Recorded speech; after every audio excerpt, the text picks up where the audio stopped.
Assalamualaikum warahmatullahi wabarakatuh. Ananda soli sareng soliha. Kumaha kabarna? Damang. Pamudah-mudahan urang sadaya aya dina kaayaan sehat walafiat. Sehat jasmanina, sinareng sehat rohanina. Amin. Tepang deui sareng Ustazah Nur di pangajaran bahasa Sunda. Sateuacan ngawalan pembelajaran dinten ayeuna, hayu urang sami-sami ngadua heula.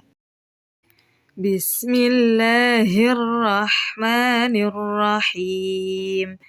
Alhamdulillahi rabbil alamin. Ar-Rahmanir-Rahim. Maliki yaumiddin. Iyyaka na'budu wa iyyaka nasta'in. Ihdinas siratal mustaqim. Siratal ladzina an'amta 'alaihim ghairil maghdubi 'alaihim waladdallin. Rabbi zidni ilman warzuqni fahman waj'alni minas solihin. Pangajaran basa Sunda dinten ayeuna nyaeta kecap dirarangkenan tukang ing atawa ning. Mangga ditingali contona. Contona mungguh ditambahan ing jadi mungguhing. Conto anu salajengna awahing. Asal kecapna dina kecap awah. Ditambahan ing janten awahing.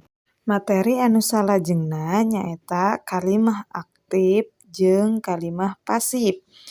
Kalimah aktif nyaeta contohna Mamah nuju ngupahan Helmi. Kalimah nomor kahiji disebut kalimah aktif lantaran jejerna ngalakukeun pagawean.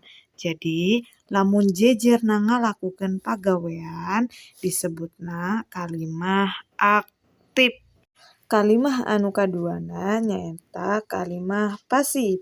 Mangga ditingali contona nomor 2.